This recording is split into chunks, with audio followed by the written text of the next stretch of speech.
السميع العليم من الشيطان اللعين الرجيم. بسم الله الرحمن الرحيم. الحمد لله رب العالمين، إنه خير ناصر ومعين. ثم الصلاة والسلام على أشرف الأنبياء والمرسلين، حبيب إله العالمين أبي القاسم المصطفى محمد. اللهم صل على محمد وعلى أهل بيته الغر الميامين المنتجبين. قال الله تبارك وتعالى في محكم كتابه: بسم الله الرحمن الرحيم، ولقد يسرنا القرآن للذكر فهل من مدكر.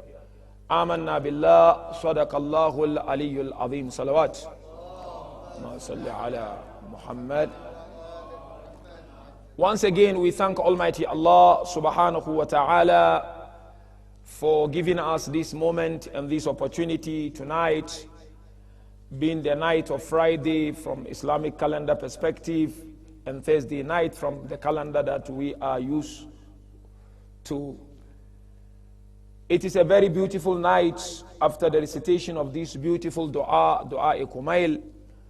We ask Allah tabaraka wa ta'ala to instill the love of this dua in our heart, inshallah, and grant us the understanding of this dua, inshallah. Tonight, the topic I want to discuss with you is a little bit going out of what we normally discuss, is to look at improving my love for Quran,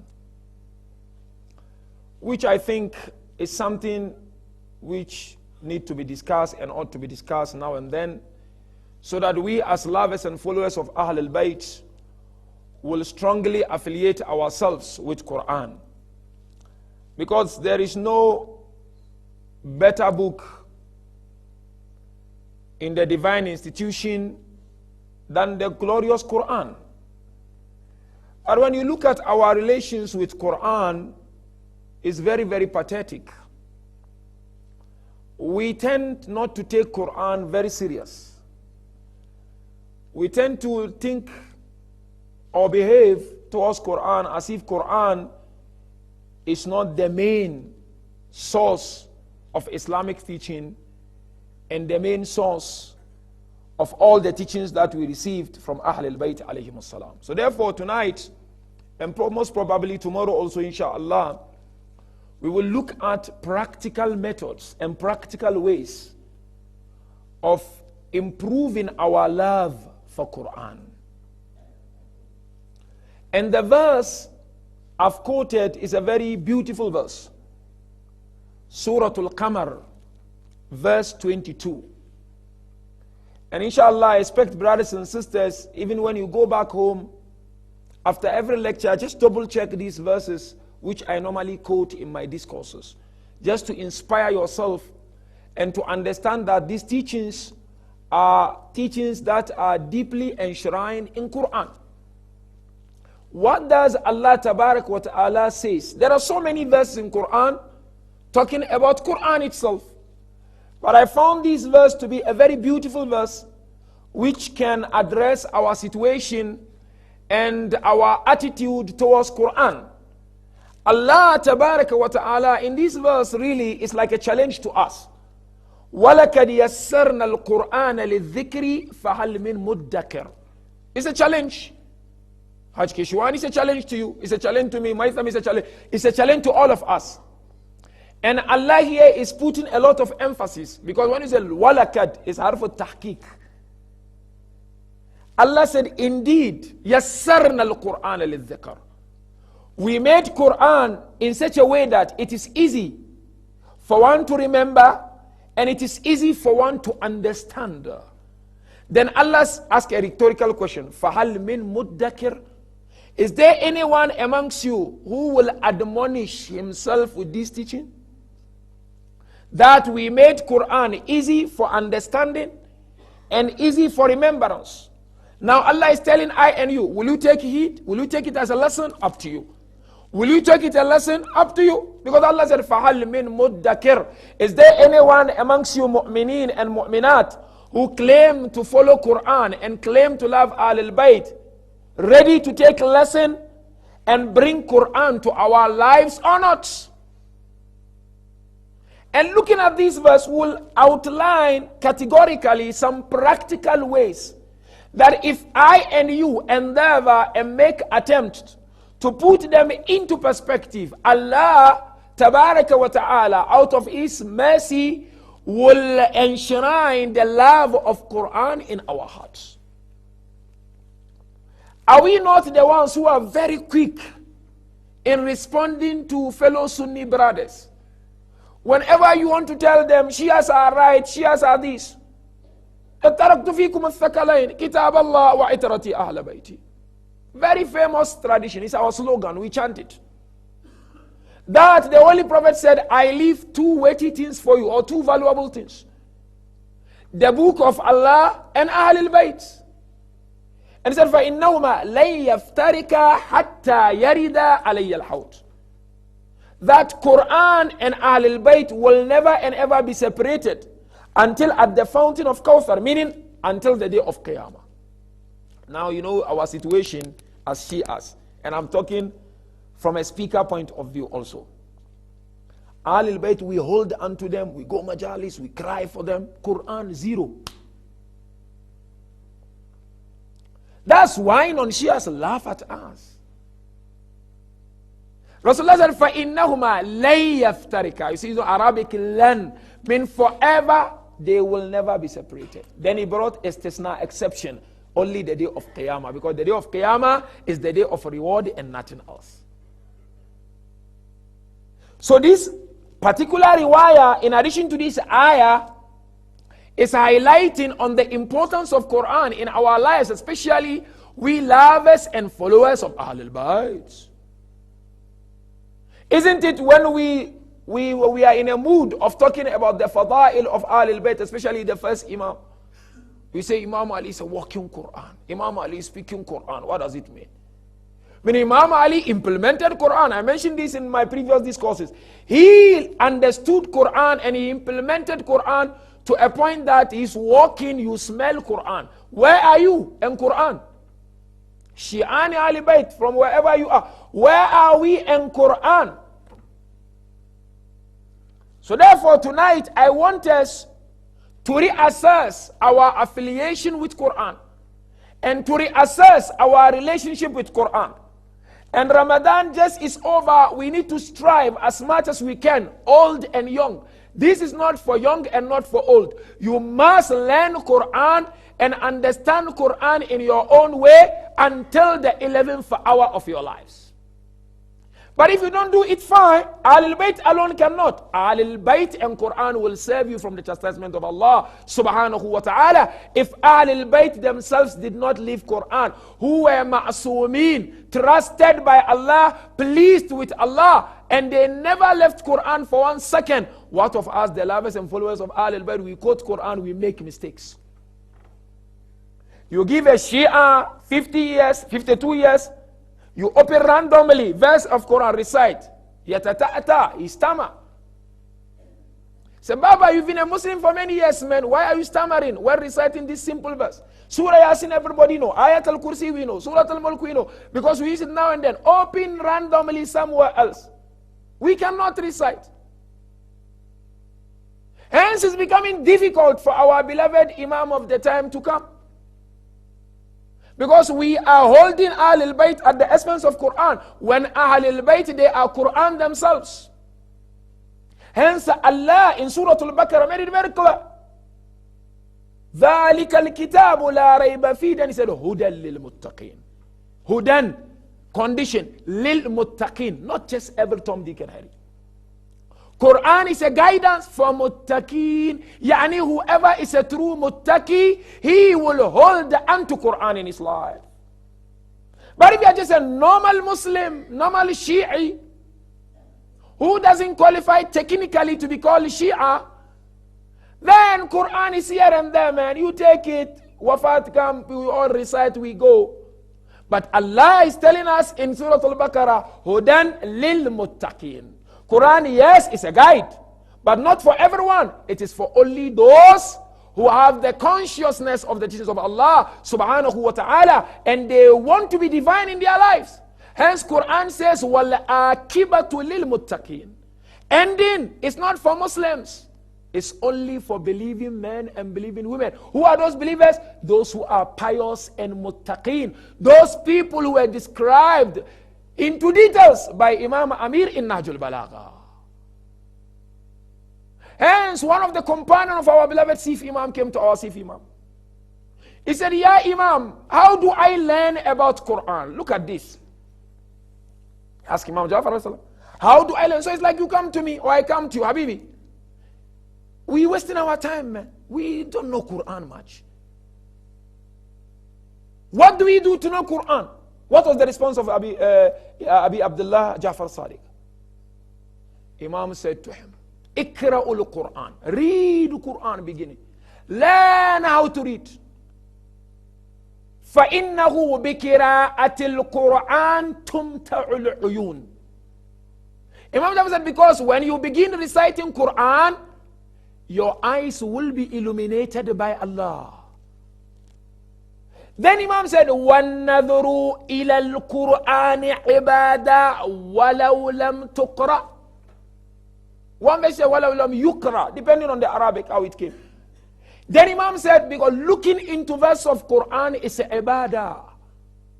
I open Quran, I look into it, it's ibadah. Imam Jafar is saying, حَتَّى لَوْ لَمْ يَقْرَأ, even if you've not recited a verse, looking into the verses of Quran for the love of Quran and for the love of the one who brought Quran to you, it's ibadah according to our beloved Imam. Today we don't have time. Some of us, it's only on the night of Qadr when we put Quran on our head. That's the time they open Quran. And some, of course, when there is like a khatam like this, we come, we recite 2 lines, 3 lines, and then we go. Our Sif Imam, the one we affiliate with, the one we love with, the one we expect is shafa on the day of Qiyamah, is telling us the point of departure. Read, understand, read. And if for whatever reason you know how to read, but there is no time, just open and look into those verses. It is ibadah on your behalf. That is why Rasulullah says, whoever learn Quran and start implementing Quran in his or her life, Allah will mix his flesh with Quran. Meaning Quran will intervene on your behalf on the day of Qiyamah. How beautiful will it be? Now we follow Quran because Amir was a walking Quran and speaking Quran. On the day of Qiyamah, we have Ahlul Bayt, we have Quran. Because I foresee a situation on the day of Qiyamah. This is from my personal thing. It may be debatable. Imams will come and say, no, you will never study Quran. Hence you were not perfect. You followed us wrongly. Because we were Quran. You chanted our names. You praised us. Zero Quran in your life. If you don't know, how will your children know Quran if you don't know Quran? We need to give time, brothers and sisters. Rasulullah said, if you know it and you understand it, and start implementing it in your life, Allah will mix your flesh with Quran. Today the challenge we face in the world is only lack of proper and true understanding of Quran. If all Muslims, especially working class Muslims, business communities of Muslims, get to know Quran, those Muslims who are in the corporate world, get to know Quran, wallah, you will be able to change more perception than the way I sit on member and change. Because you work with those people, you sign those contracts with them. Let them see Quran illuminating from your mouth, like the maid servant of Amir al-Mu'mineen, Bintul Fidda. Fidda. She was a maid servant, like the house cleaners we have today. Because of the love of Quran that Amir al-Mu'mineen and his beloved wife had, and Hasanain had, and Zainab Kulthum had, Bint al-Fidda learnt Quran. And every question she would be asked, her response would be with a verse of Quran. Where are we? And where is Quran? So it's time. We need to really do self-auditing. And say to yourself, I'm going to learn Quran now. I am going into it. Isn't it beautiful, Rasulullah, when he outlined the first and foremost things to teach your children, which is duty bound. You are responsible to do that. Failing to do so, you'll be questioned on the day of Qiyamah. The first one, when he talks of the love of Allah and the love of the Rasul, he said, وَتِلَاوَةِ الْقُرْآنِ. Teach your children. They're the first three things which is incumbent upon all of us as parents. Every community, our community, we need to teach people about Allah. We need to teach people about Ahlul Bayt and Quran. Or else we will be responsible on the day of Qiyamah. And if community, for whatever reason, they don't do, you as fathers and mothers, it is wajib on you to ensure that your children know Quran. Baba, if father and mother don't know Quran, how on earth can they teach their children? Three things you have to teach. Then any other matter or issue will fall in place under all these three. But today we philosophize too much when Quran is zero. When non-Shia recite Quran beautifully, everybody on his iPad has got non-Shia reciter of Quran. When our Imams, Quran said, أهل بيت النبوة وموضع الرسالة ومختلف الملائقة ومعدن الوحي one ziyarah says.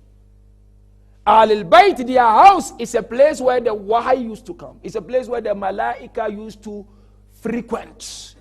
Doing what? Quran. Bibi Fatima would send the Imam al-Hassan to the mosque of Rasulullah. What would she say to him? She would say, go and sit and listen to the recitation of Quran. We have a riwayah like that. Imam Hassan al-Mujtaba Ma'soom. But Bibi Fatima said, go, when your father teach Quran there, or when the companions, some of them are reciting Quran, sit with them and listen. And when you come back, I want you to recite what you've listened from them. Now, what are the ways to learn Quran? To cut long story short. And to bring the love of Quran. These just practical ways. Not just theory. I want to give you some practical ways to try. Some of them you may know them, and some you don't know them, maybe. The first and foremost, which is common in every act of worship, is tahara, purification. Tahara. You don't just take Quran anyhow. Children pull Quran this way, this one pull it that way. Quran sitting there, dust on Quran. You go to houses where Quran are placed, it's pathetic. Tahara. Tahara of Quran is crucial. Whoever goes to Quran with tahara, with purification, Quran is like a tawfiq. It will come to you and say, take me how you want to take me. Because we have a riwayah like that. If you make so many steps towards it, tawfiq itself will come to say, take me, I am here for you. And there's no better tawfiq than Quran. Tahara. And so we have in our teachings, if one is not in proper purification, the khatt of Quran, meaning the writings of Quran, you cannot touch. Any other form is makruh to touch if you are not in purification. But the khatt, the writing, you can't. Hence, it is highly recommended also when you recite the verses, you should recite with tahara. Imma min al-hadas al-asghar wa akbar. Because Allah mentioned in Quran, of course, the verse referring to Ahlul Bayt, but you can bring it to the other way. La yamassuhu illa al-mutahharun. Nobody is able to touch Quran and get the tawfiq of understanding Quran except those who are purified. Number one, Ahlul Bayt. Number two, all of us who make wudu and they are in proper tahara when they take Quran. We need to respect it. But if you don't respect it, you just take Quran anyhow, you go to houses in a shelf anyhow, you will never get the tawfiq of reciting, let alone understanding Quran. Look at Christians, sometimes you see some of them, when you open their bag, where they put the Bible is amazing. They keep it nicely. Muslims, only those who are making the hifz of Quran, you find they put in their pocket nicely. Wherever they are, their pocket Quran is with them. Or they've got a special bag for Quran, they hold it. Quran has to be our life every day. That's number one, tahara. Number two, توجه إلى القبلة والتأديب أثناء القراءة. Qibla. Whenever you recite Quran, it is highly recommended to follow to face Qibla. Because that is the direction Allah wants to see us whenever we are in a state of worshiping Him. Yes, Salat must. But any other act of worship, Allah said, I will love to see you facing Qibla. فَوَلِّ وَجْهَكَ شَطْرَ الْمَسْجِدِ الْحَرَامِ وَحَيْثُ مَا كُنْتُمْ فَوَلُّوا وُجُوهَكُمْ شَطْرَهُ. Quran concluded the argument. When you pray, I want you to face here. But wherever you are, you want to face, fine. But this is the best way. And scholars mention, scholars of Quran, whoever recites Quran, because of the respect for Quran and respect for Allah who revealed the Quran and the one who received the Quran, they will love to see us following, and you do so on account of that. Quran will come and say, take me how you want to take me. But not only Qibla. Respecting and honoring Quran while Quran is being recited. How many times we talk when Quran is being recited? How many times people walk up and down when Quran? You will never get the tawfiq. Even if your child is reciting Quran, respect it, keep quiet, tone down, like when Azan is being recited. I give a very beautiful example. One of our great marja gave us this beautiful hikayah example. He said there was a great scholar who never missed his salah. Never. And he never missed his fasts. And he performed Hajj and Umrah. But one day he woke up at night and he was asking Allah, Ya Allah, I know I'm asking, this is the tone of the alim. I'm asking difficult things, but Allah, I want you to show me my status with you before I die.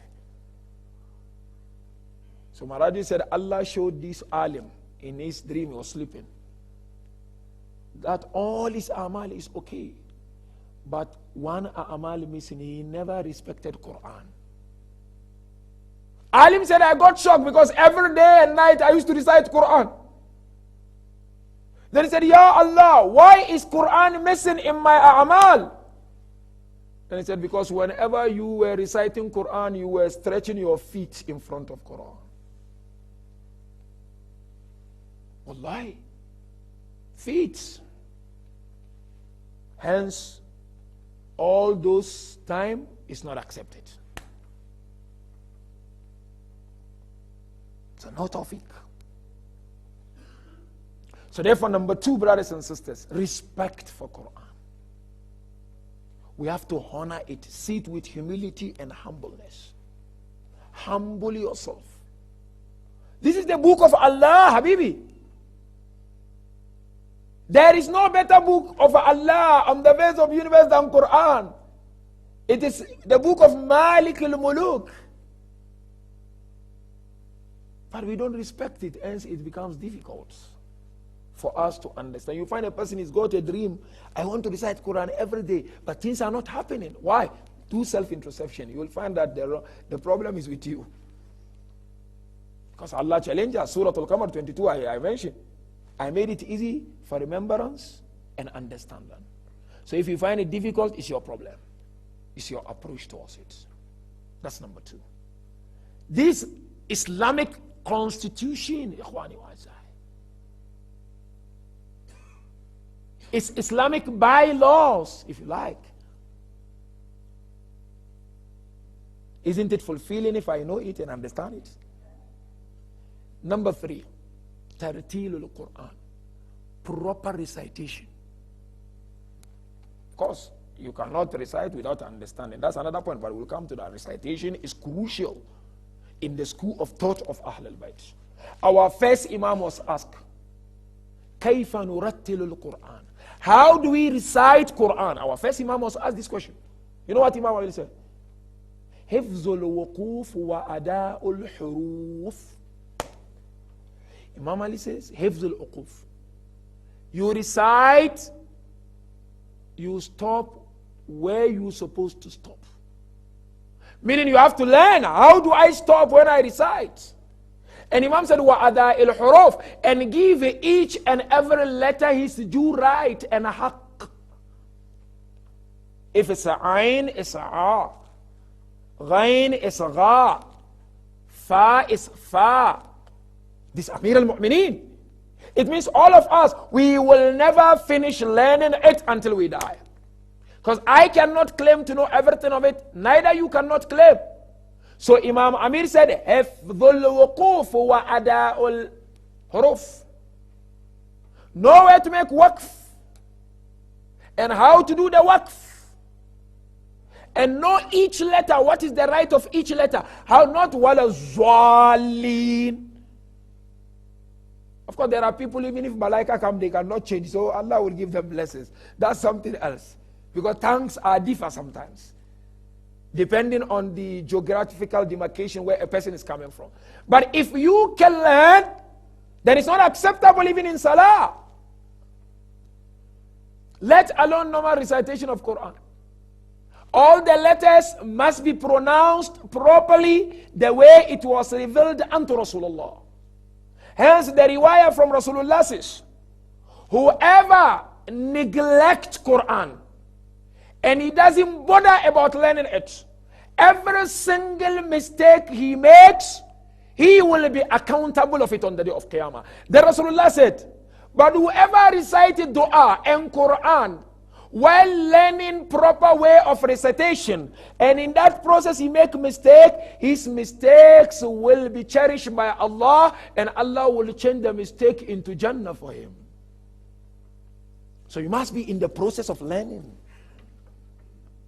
So brothers and sisters, if you don't know, see how you want to do it. Start learning. Dedicate yourself a day, 30 minutes, 1 hour, more than enough to learn. This is how we all learned it. Dedicate 30 minutes, 1 hour. Learn. This is the book of Allah. It is enough to give shafa for you on the day of Qiyamah if you understand it. Have time. Spend it for Quran. Wallah, your children will love it more than the way you expect. If they see you there, they will love it more than the way. But you want them to go to madrasa in class and you don't learn about it, it doesn't work out. It will not work out. If you don't practice what you preach, you only practice vice, it will not work. It will work out minimally. That is why one companion of the Prophet came to Prophet. This is very interesting riwayah and hikayah from Rasulullah. So this companion, when he came to the Rasul, he said to Rasul, I try to learn dua, Quran. I am struggling. You know, there are people, they eat a lot of chilies and, so their voice, even if you try to correct their voice, it doesn't. Alhamdulillah, it doesn't work out sometimes. So he came to Rasulullah. And mistakes he was making. Rasulullah said, I'm going to teach you small dua. And I'm going to give you days, many days. Don't rush. Go and learn this dua and come back to me. You listen to this. What was the dua Rasulullah taught him? Rasulullah said, go and say, Allahumma anta rabbi wa ana abduk. Oh Allah, you are my Lord and I am your servant. Just go and learn that. It's Arabic. Go and learn. This guy was Arab man in Medina. Go and learn and come. Fine. He went. He dedicated his time. Now and then, at work he would open Allahumma, but unfortunately, he was reciting it upside down. Instead of saying, Allah, I am your servant, you are my Lord, he was reciting, Allah, I am your Lord and you are my servant. And he kept on reciting that very seriously until Jibreel came to Rasulullah. Said to Ya Rasulullah, you taught one of your companions a beautiful dua about Allah and his maqam. But that dua has turned into kufr. Because the way he's reciting now, Allah is the servant and my Lord is kufr. Then Rasulullah immediately called the man. The man came, and Rasulullah asked him, I want you to recite the dua. Then he recited like the way Jibreel told Rasulullah. I am Lord, you are servant. Then Rasulullah said, Allahu Akbar. Jibreel just came, this is like kufr. Then he started crying. He cried, he lamented. All of a sudden, Jibreel came back to Rasulullah. Then what did Jibreel say to Rasulullah in the second time? He said, Wallah, his heart is telling the truth. Only the tongue is lying. So Allah has accepted him. Don't bother about the mistake. Just determine. Bilal al-Habashi. Ashhadu, he couldn't say as-sahadu. Like they find some Senegalese, they cannot say sheikh, or Gambian, they say Sheikh Nur. They cannot say sheikh. It's not their fault.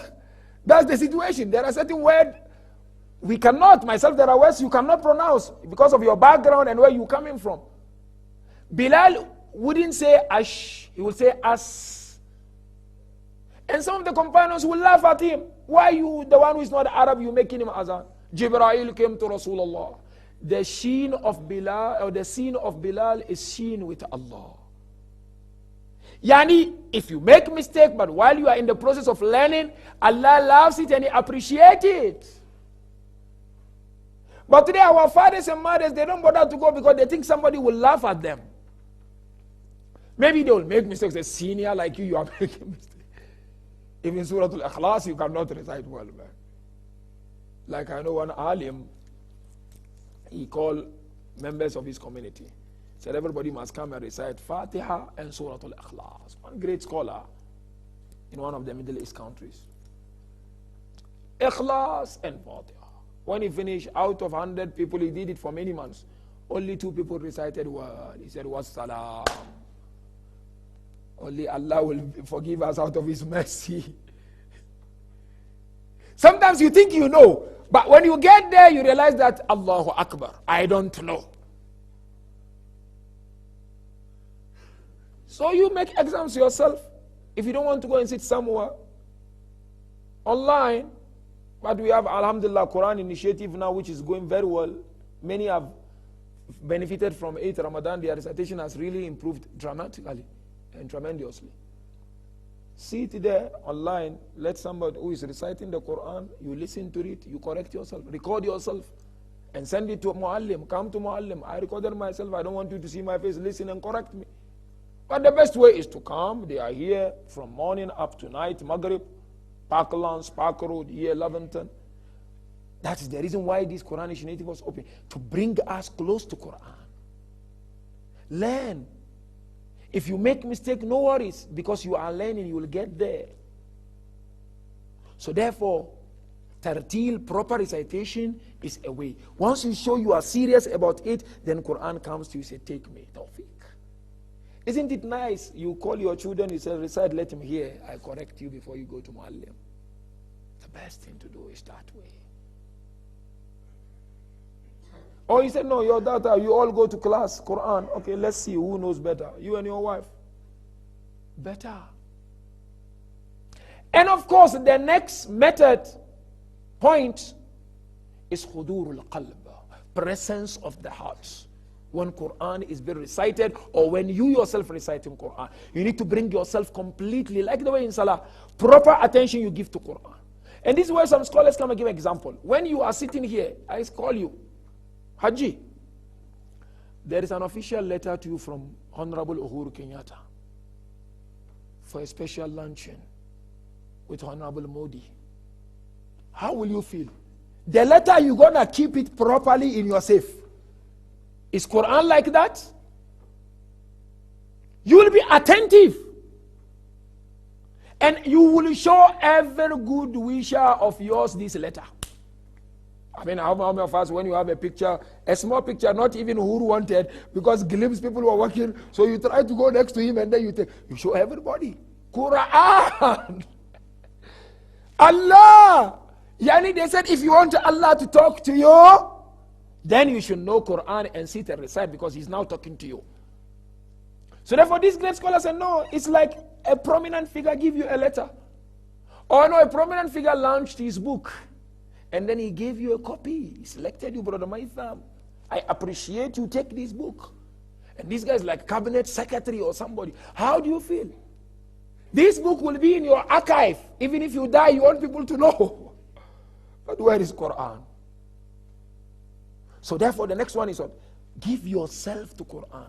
Unconditional, brothers and sisters. It's not going to take the entire day and the entire night. 30 minutes is more than enough. 1 hour, you come here, you sit next to Muallim, you recite, you go your way. And of course, the last but not least, is at-tadabbur. After you go through this, you have to reflect and ponder. Meaning now it goes to the understanding of it. Get to know the meanings of it slowly. You come, you learn how to recite. There are so many apps. There is the tafsir for the groups of the scholars from Qom. And then there is a tafsir of Aga Puya. There is this tafsir of Tariq Tasil. There are so many English tafsir. Namuna is on the way coming English. Al-Mizan up to Ali Imran tafsir is there in English. What are we waiting for? You have to get the understanding, because Allah said, أَفَلَا يَتَدَبَّرُونَ الْقُرْآنَ أَمْ عَلَى قُلُوبٍ أَقْفَالُهَا. Can't they reflect, or their hearts are sealed? And so Allah says, مَنْ أَعْرَضَ عَنْ ذِكْرِي فَإِنَّ لَهُ مَعِيشَةً ضَنَكَ. Some say donka, but best some say donaka. Whoever ignores my remembrance, meaning Quran, you don't bother, prepare for difficult life. Either at the end of your life in this world or Qiyamah. Ma'ishatan donaka. You see, I have seen people who die. They cry, they said, I wish I put Quran in my life. No meaning I've seen. You go trying to recite Fatiha in Natana Kalkausar, the person find the lips difficult to recite. You then go to him closer. Why? He said, I never recited Quran in my life. Once you do it in your life, it comes to you at the 11th hour. You will be reciting everything without your consent, wallahi. That's the power of Quran.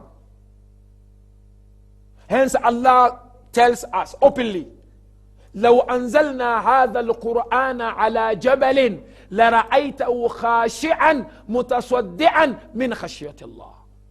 If wallah, we were to reveal this Quran unto mountains, mountains will break apart on account of the fear of Allah.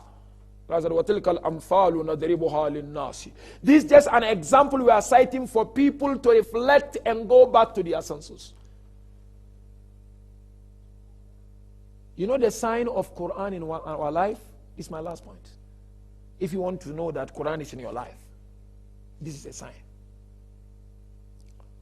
When the verses is being recited, especially the scary verses, it finishes you. It means Quran is in your life. Especially verses of Qiyamah, Jahannam. When it's been recited from Quran and it finishes you, it mesmerizes you. That is a sign that Quran is indeed in your life and it is part or integral part of your life. How many times verse of Quran recited to us and nobody bothers? Mansour Ammar, one great scholar, he said, I entered the mosque and I found a young boy.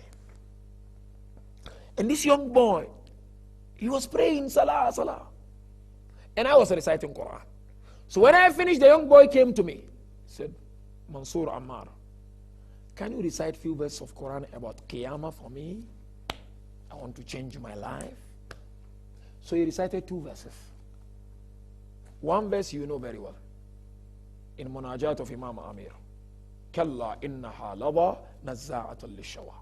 Mawla ya Mawla. You know that Munajat of Amir al-Mu'minin in Ramadan we recite. Kalla innaha lada. Allah said, look, stop joking, man. Wake up. Kalla, wake up. It's not the way you think. Innaha lada. It is a Jahannam. Lada. Nazza'atan lishawa. It come to you and attack the skull. That's nazza'atan lishawa. Naz'a means to move forcefully, to remove forcefully. So how does it remove? Skull up a person. The fire itself comes. You don't need malaika to put a person there. That's a lava. When Mansour Ammar recited this boy fell down and he started crying. Cry. Wail wa waila wa waila. Musiba. Then he looked at Mansour Ammar. He said, can you recite another verse? Last one. Then Mansour, you know what he recited? Ku anfusakum wa ahlikum nara. O people, mu'mineen, O people, save yourselves and your family from entering into fire. You don't teach your children Quran fire. Wallahi. Then this boy fell down and he fainted and he lost his life in the process. It's a real story. When he lost his life, you know what happened? They came ghusl. Mansour Ammar, the Arif, the scholar, was making ghusl. You know those of you, who do the dafan, you know. So he was trying to put the kafan on his chest. Then he saw a verse of Quran written on the chest. What was the verse? في عيشة راضية في جنة عالية. He is in a life which is pleased by Allah. And he is going to the highest Jannah of Allah.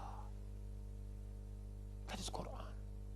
So therefore, brothers and sisters, I passionately call of you and invite you all. Ramadan, we are out of it now, not that long. One biggest resolution to maintain and to improve upon is our love of Quran, understanding of Quran. And alhamdulillah, we have this Quranic initiative. That is the main reason as to why I'm talking like this, which is ongoing in all the locations that I mentioned earlier on. Let's dedicate our time. Children are coming, but elders are not coming. As if elders are not going to die and they will not be questioned. Let's dedicate our time, our wives, our husbands. Try. In that difficult, wallah, you never know, maybe that is the only thing Allah will be happy with you. You know, some people said, no, if Allah accepts one thing that I do, I'm done. But you know, for Allah to accept one thing that you do is not a joke. Because lack of ikhlas is too much in our days. Hence, you try everything.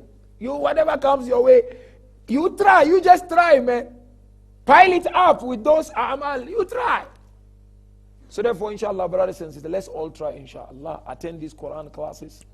Make a resolution with your family how you're going to improve your Quran recitation. From there, we go a bit higher understanding of the Quran. Then, wallah, Imam al-Zaman will appreciate us.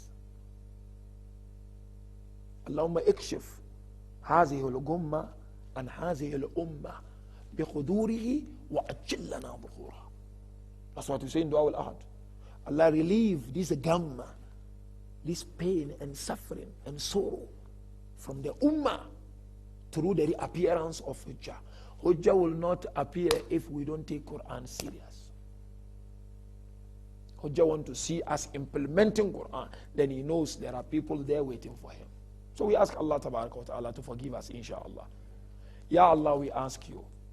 We don't claim to be ma'asumeen. Nobody is perfect.